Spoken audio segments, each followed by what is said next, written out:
He is an accomplished professional with 2.5 decades of multifunctional combined experience. He earlier served in various roles and responsibilities across the verticals and climbed the corporate ladder. He is currently serving as a Vice President Corporate Affairs at RA CHEM PHARMA Limited. He has been instrumental in conferring the Global HRD's Overall Operational Excellence pertaining to Manufacture Sector Award 2019 to the RA CHEM PHARMA Limited.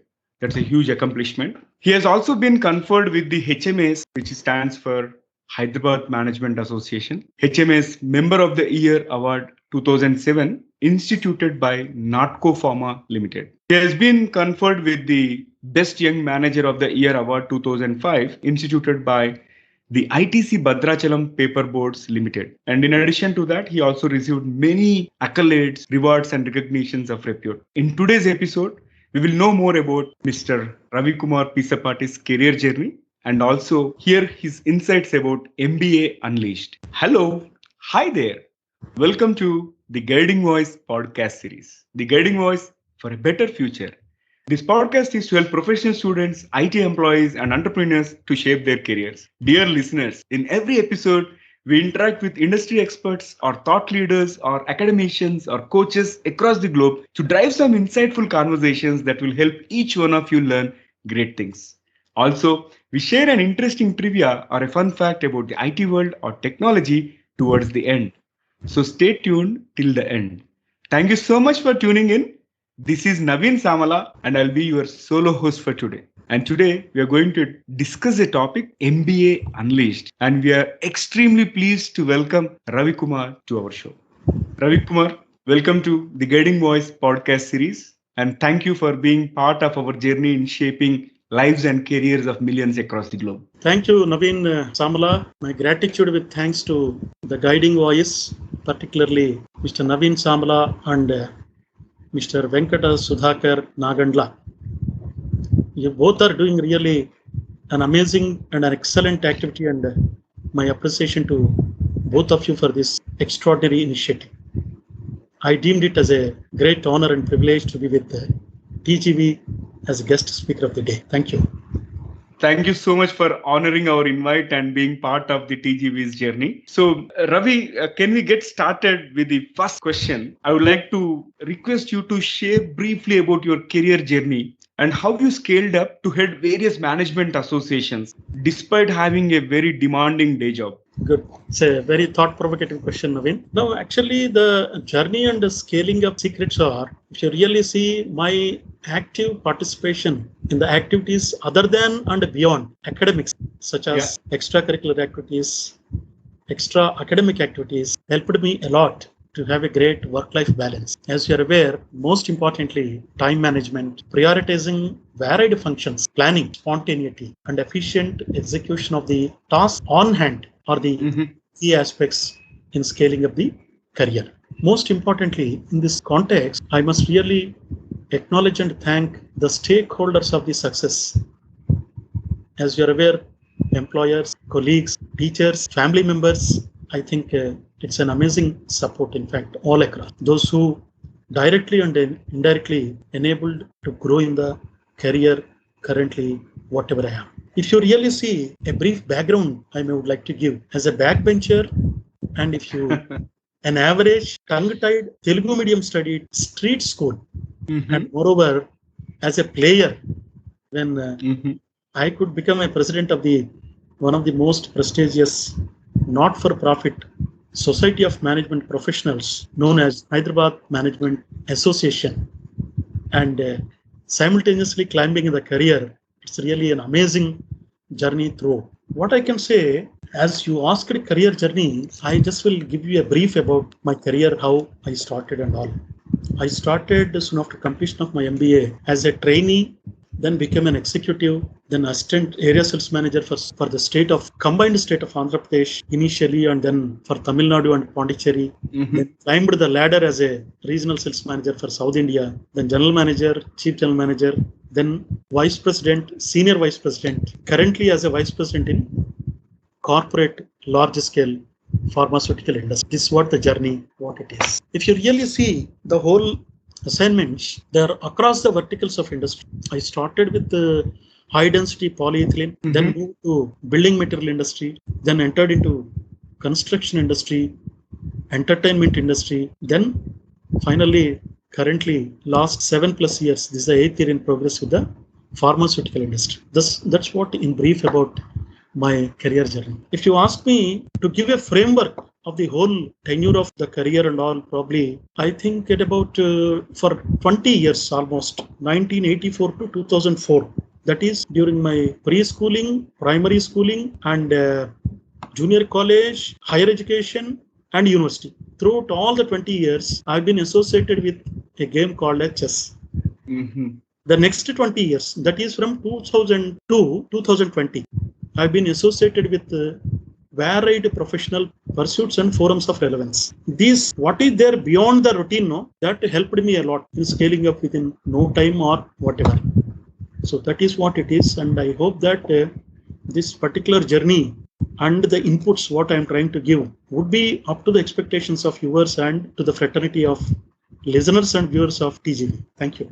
Absolutely. I think that was an illustrious career. And one thing what I liked about it is you have worked in diverse industries. Like it's your sixth different industry or domain. Okay, which means it might have given you a gamut of experience and exposure, right? And that is making you stand tall here. And definitely all the insights that you are going to share in this episode will be of immense help to our audience. And I also should acknowledge that one thing which I liked in your introduction when you mentioned your employers, your colleagues, that giving that due credit to everybody, the support system and all, right? I think that speaks volumes about your humility, and thanks for being so humble, and definitely a lot to learn from those aspects. Now, talking about our topic today, about this MBA Unleashed. So I would like to ask one thing, like why is management education important?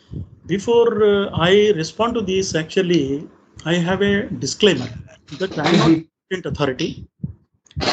My caveat is these are all purely individual opinion of myself, out of my experiences. Absolutely. So having a lot of limitations, basically. It is only my perspective. It need not be agreed or whatever. But taking purely into my experience only into the consideration I'm about to express, that is what my caveat number. And the most important thing is that another notable point is neither these represents my employers or the NGOs whom I am associated earlier, current, and further. So keeping this in backdrop, I will tell you the thing is that most important aspect is that this management education offers not only imparts the management required skills for the occupational and professional life, but also highly useful to day-to-day life. That is what the most important and significant aspect of management education. All necessary tools to equip to understand the business scenario, whatever the techniques for successfully handling various business challenges or issues, concerns and related, getting to know how the business works, leadership skills that to get improved, getting acquainted with corporate systems. Business education will give and teach all the things that are essential to understand, to make you a good manager, and skills that are important to augment the efficiency and an opportunity to scale up the ability, skills and knowledge. If you really see, education should not just focus on academic achievement of degrees. It should be able to achieve goals beyond the basic objectives.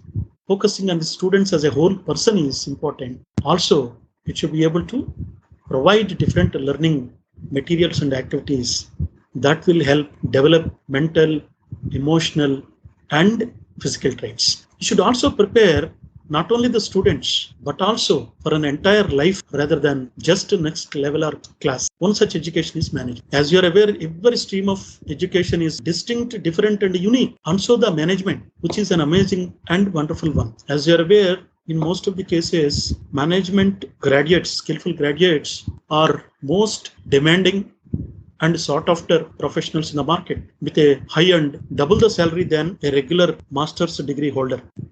You know very well there will be a kind of a job security. You know, most important aspect is that they'll be able to climb the career ladder faster than anyone else. This is the key basic. If you really see the management education with a kind of a profile what I am having when I am able to excel in management, I think anybody can excel. You can understand the kind of this thing and all. With such a background what I came is totally, I myself sometimes used to amaze actually how this is happening or not. So that is what the reason actually management education gives a wide array of opportunities also. An accomplished management graduate can explore opportunities across, right from government, quasi-government, semi-government, corporates, again, as you are aware, large scale, medium, small, and even micro. In addition to Section 8 companies, NGOs, and even corporate social responsibility related aggregators, in addition to being an entrepreneur, or they can enter as a industrialist, they can start their own business as a firm or even as a proprietor, as a trading, as a distribution house, as a dealer. There are wide varieties of opportunities. So that makes management is very sought after stream actually to prefer by the students. Opportunity seems to be endless in my opinion, and you have enlightened us with that kind of roles that somebody can explore and the kind of sectors that somebody can explore. So thank you for that answer. And here comes my next one, Ravi. We often hear about MBA and also PGDM. So what is the difference between MBA and postgraduate diploma in management? And which one should students prefer? If you see widely the management and PGDM, MBA and PGDM, if you see the requisites actually for what?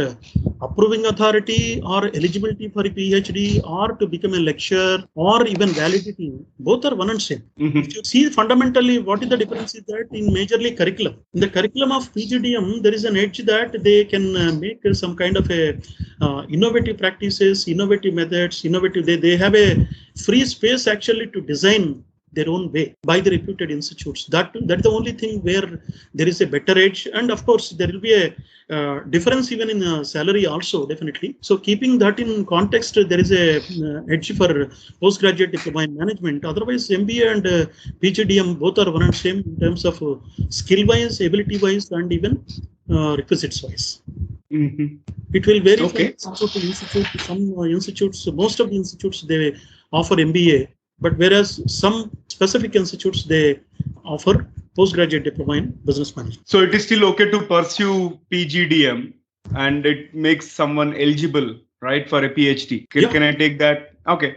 Yes. Wonderful. I think that clarifies. And also there is this question by majority of the folks who have finally decided, okay, I want to do an MBA because I can probably double my salary, or I want to get into management stream and all. But they again get stuck at another question, saying that, hey, which specialization is suitable for me? Should I go for marketing? Should I go for strategic business or international business, finance, HR, so on and so forth, right? So in your opinion, which specialization is suitable for what kind of people? The most apt word would be ikigai. You know the Japanese concept. Yep. What that Japanese concept reveals is that you have to do a search of your own, a reason for being, like a deep and often lengthy search of introspection and inward journey. In this aspect, when it also reminds me, Sudhamurti's be wise otherwise. These are very important thinking that, the specialization depends on the interest of the individual, depends on the basic degree, depends on the skill and ability what that particular student has got. It has to be figured out, for which basically it needs to be done a kind of a SWOT analysis in advance. What is that aspiring student, what is that he is aspiring for? There are a lot of other combination of aspects have been linked with that particular specialization. This is the key actually. Most of the guys, they'll have one basic degree, they will take a mismatch of specialization. They will go for a different, which is no way connected to the kind of an internship. So there is no integration. They have to do some kind of a homework, like what are their traits? What is that they are interested for? In which line of industry they would like to go? Would you like to start as a entrepreneur? Would you like to start as an industrialist, or would you like to start as a corporate employee? If so, in which sector? Is it a fast-moving consumer goods? Is it a fast-moving non-durable goods, or building construction material industry, or pharma industry? I will give an example of myself. I have done a basic degree of arts, then I have taken MBA marketing as a specialization because I am tongue-tied, right? Yeah. Finance is totally irrelevant. I have two options. I have to take either HR or marketing. I felt marketing would be more ideal because I have to cross the barrier of tongue-tiedness. I don't know what to talk, how to talk, where to talk, how to interact, how to initiate a discussion. So all the things matters a lot. So in sales, marketing, and business development, right from the beginning, if really one can take an interest, I think they can learn a lot and they can do a lot. Suppose a guy like you having a qualification, basic qualification of Bachelor of Technology, probably he can opt for either production and engineering or research and development. Maybe a person having a background with commerce can go for finance and accounts. Like that, it depends. Like suppose if you wanted to enter into, you got a science background. If you are if you are having a basic degree of science, it is most ideal to think about either you can go for marketing, sales and marketing, or even you can go for HR and admin, or even you can go for supply chain management. There are different combination of specializations are available, like, nowadays business analytics, data science and all are available even in management also. In addition to like supply chain management, marketing, finance and HR and admin. Nowadays dual specializations are available, like, with HR combining with marketing and finance, marketing combining with HR and finance, finance combining with marketing and HR. That need to choose carefully, for which if required a counseling session may be ideal actually. Instead of taking and ending up with most of the candidates gets stuck there in terms of career progression or in terms of climbing the career ladder is concerned. Yeah. So they have to be a bit choosy. They have to be very thoughtful while taking the specialization is concerned. If you ask me personally, pre-primary education, primary education up to junior college level. If you see the learning board, most of the extent it is a dependable way of approach. Yeah. If you see the higher education, post-graduation, these are independent learning modes. If you look at the learning mode of research and development, it is into more of interdependent, dependent, independent, and interdependent. In the process, they should be able to evaluate. They should be able to figure out what are the restrictions they have, what is the attributes they have, what is that towards which direction they would like to go for, based on which one need to choose the specialization is concerned. And another major blessing is that now, very well, national educational policy has come for the implementation, which talks about multifunctional ability. More important is, so far whatever has happened is a history. What about to happen is mystery.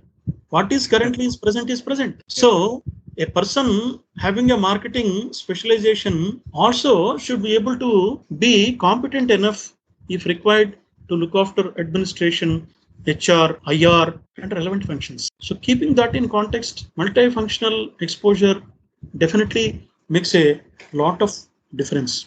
Keeping that in context, one has to choose very carefully related to their, specialization is concerned. Most importantly, simply by taking a specialization, again, if they mismatch it with improper internship also, most of the people, even they get internship, they choose it wrongly, without thoughtfully, or otherwise to say, sir has advised, so they will go ahead and all. Not that. They have to work out on that.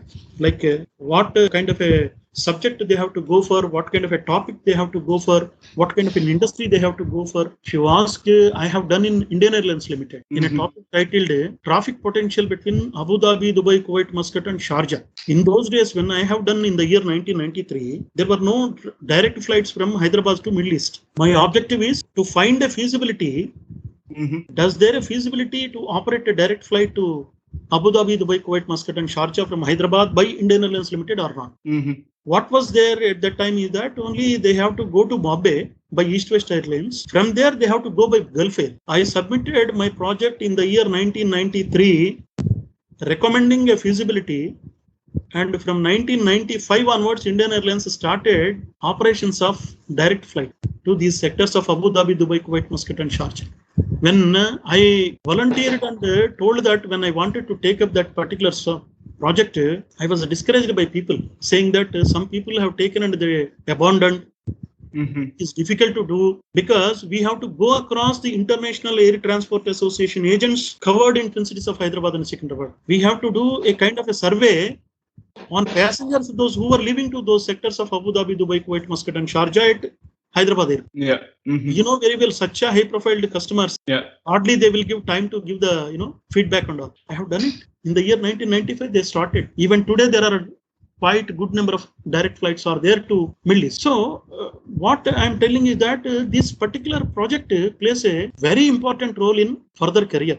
Point number one is that they have to choose a proper specialization. The second most important thing is that a proper internship. Probably you must have heard in the market now, lot of students, they are doing dummy projects than the live projects. Live project will have a life. Dummy project will not have a life. That is the first ever time I came to Hyderabad from a rural background. As I told you, tongue-tied, you can imagine what kind of a hard work I could have done it, and the kind of a visiting, the kind of interacting, the kind of obtaining the information, obtaining the data, ensuring to roll out a properly viable, acceptable report and all for an organization like it. So I feel definitely it plays a very important role, and I really appreciate the question of great relevance for the management education.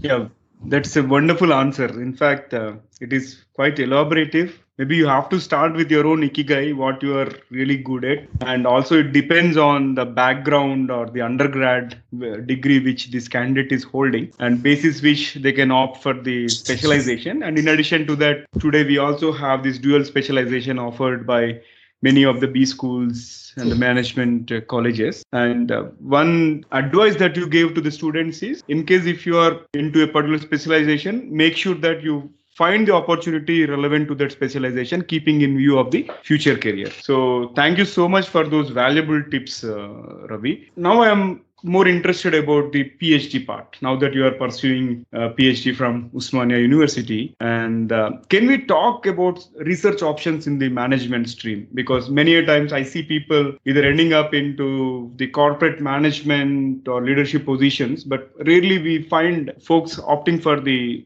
research within this. And could you dwell your insights on this particular topic? See, one good news is that recently in academics, the development is that they made it research accomplishment is a mandatory. Suppose if anybody would like to go and teach there in any institute, now they made it as PhD is a mandatory. And that shows a great importance for the research.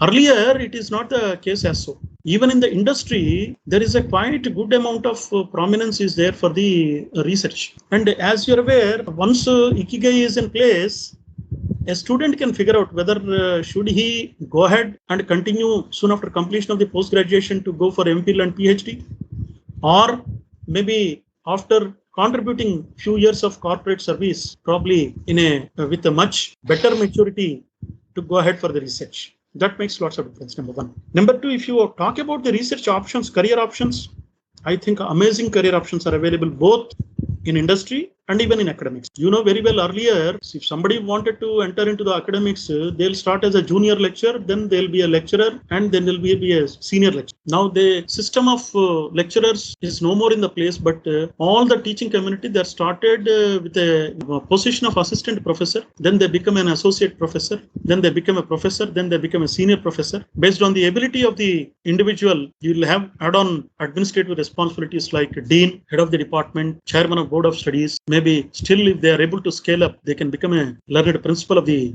esteemed institute. He can become a registrar of university. He can become a vice chancellor, His Excellency the vice chancellor of the university, or even he can go for All India Council for Technical Education, maybe University Grants Commission, National Board of Accreditation, and even Council for Higher Education.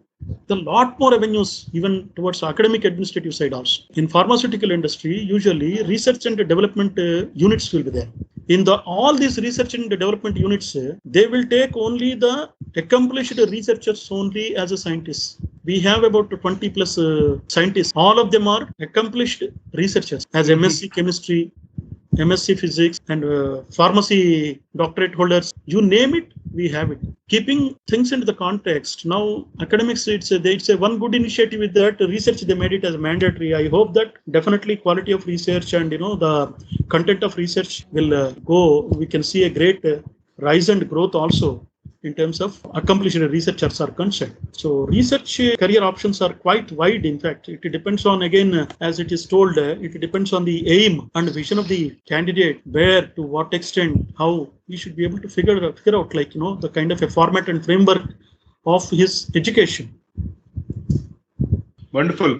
A galore of insights, I would say. Thank you so much for imparting your knowledge and wisdom with our audience. So with that, I will shift the gear slightly and talk about the CSR initiatives, because during our long-term association, I've been watching you contribute to a lot of CSR initiatives and other non-work related activities. And you scaled up some bigger positions even in those areas as well, right? So what is the importance of contributing to the CSR initiatives and other activities? So and in case if somebody wants to get into those, what should be their approach and how they can move forward? Irrespective whether it is an institution or an organization or an individual, it's equally important, and the aspects that are to address towards social development, social needs, and social engagements are concerned.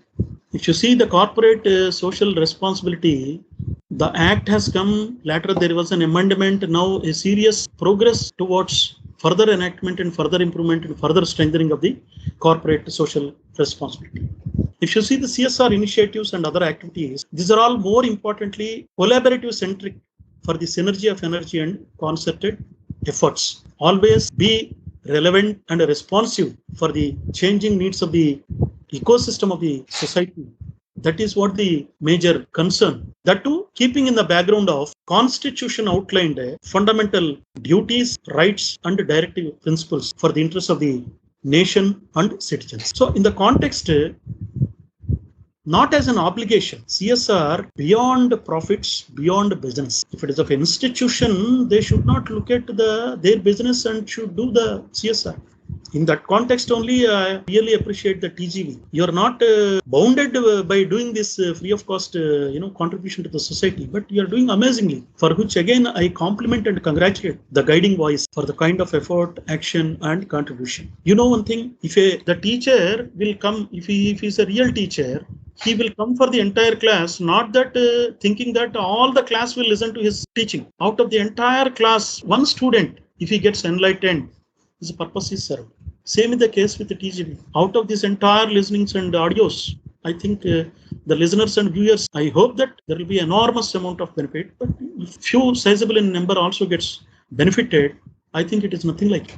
Going forward, you see the structure and the size of nowadays social engineers, NGOs, CSR firms, like starting with BAPS, Botsa Sanyasi, Akshardham, Purushottam, Swaminarayan Samsthan. You see the international and national renowned NGOs. You see the ISKCON.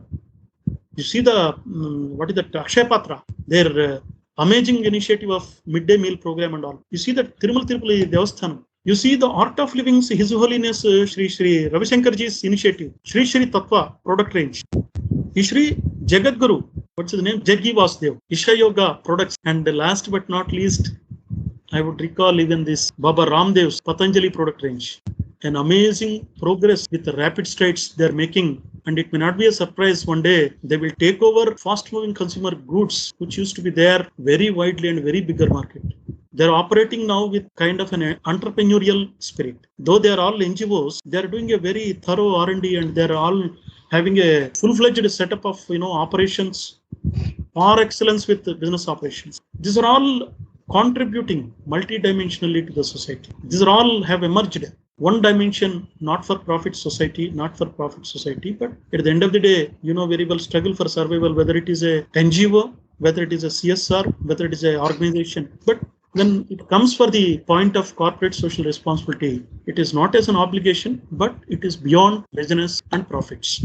Aligning with sustainable development goals as a focus. Whatever contributes to the society is the actual contribution than anything else. So I feel that everybody should be aligned, not only the corporates and institutes, but also individuals. Not that need to be done in a big way, but everybody can do at their own level and pace. But they should keep in the backdrop of the mind that they should contribute back to the society. It's a bounded duty of every individual.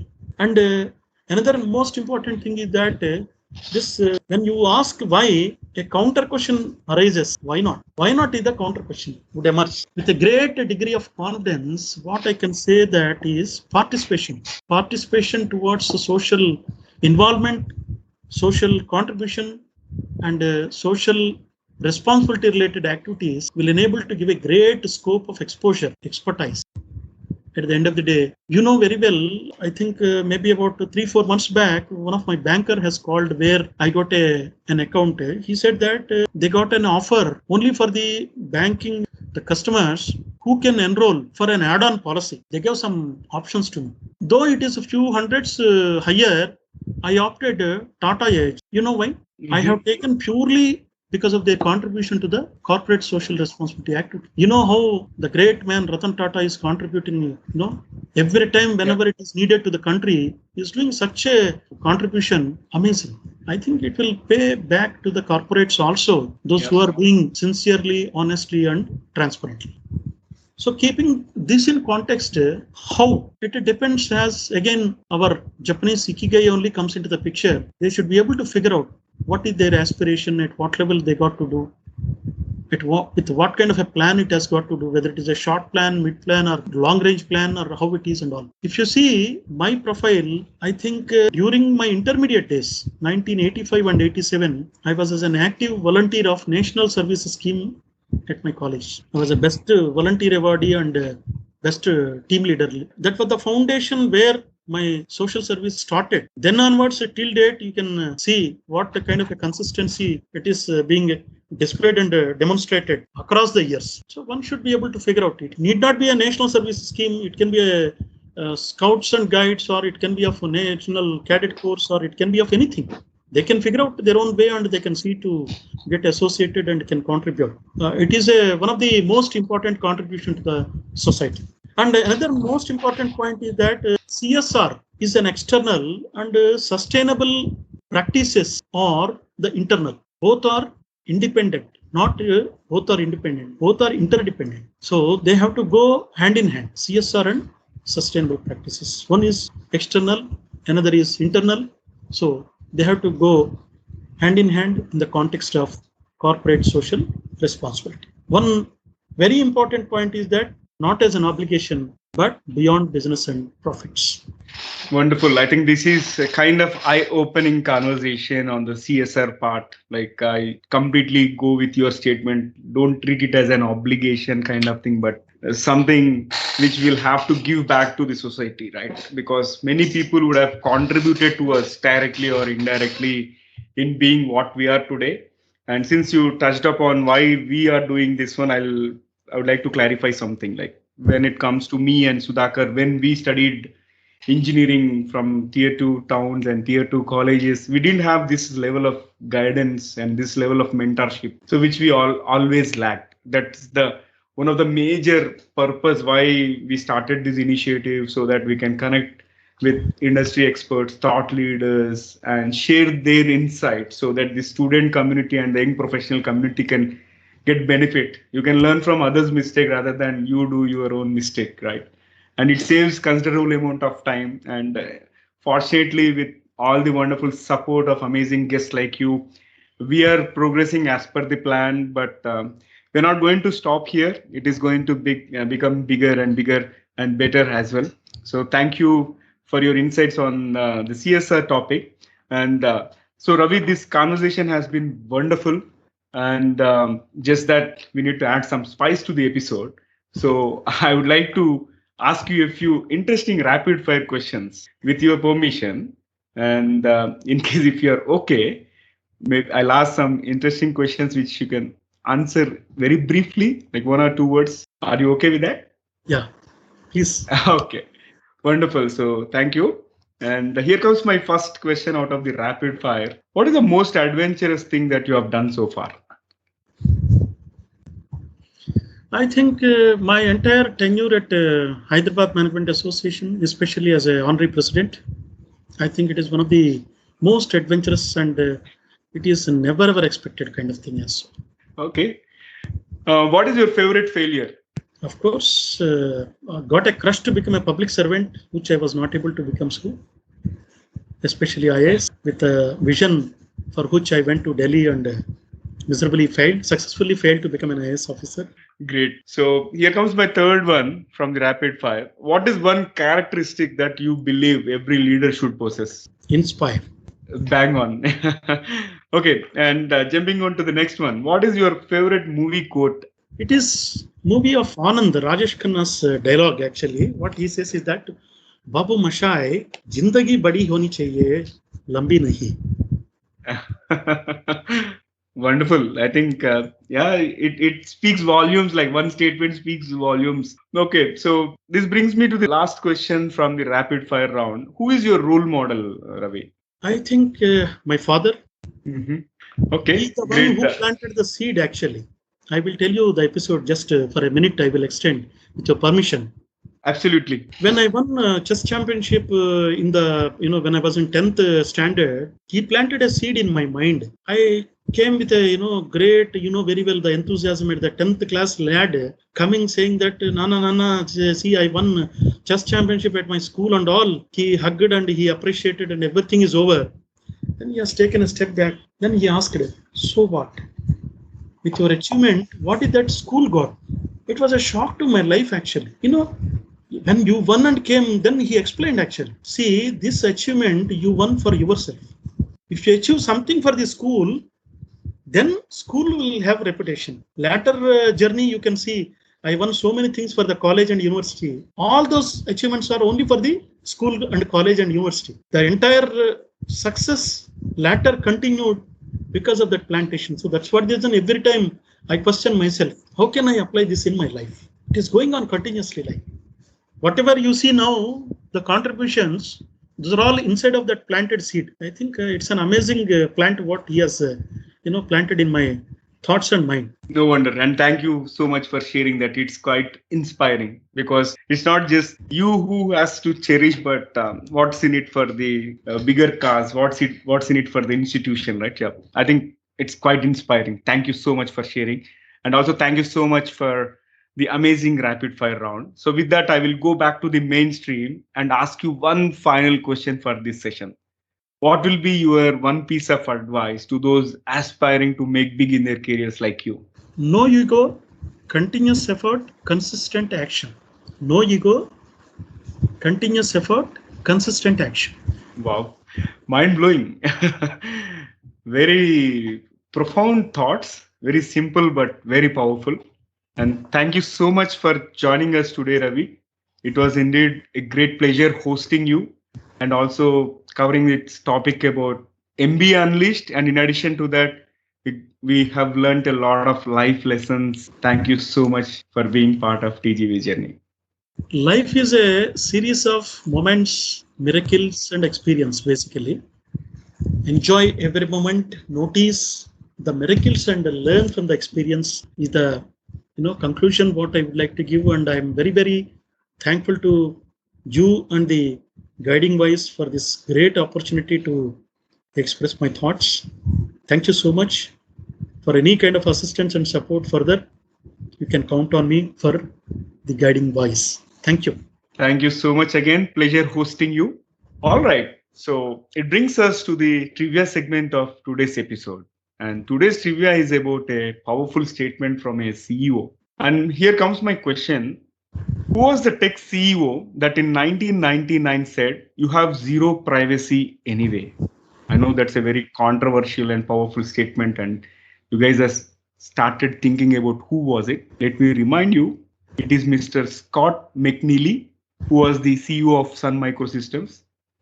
He made that statement. And he was talking to attendees of a launch event for new infrastructure technology way back in 1999. And he surprised the industry by calling privacy a red herring. You have zero privacy anyway. Get over it. And McNealy's words brought backlash from privacy advocates, including the EFF. And although it's been more than 20 years since then, the statement remains perhaps the most memorable.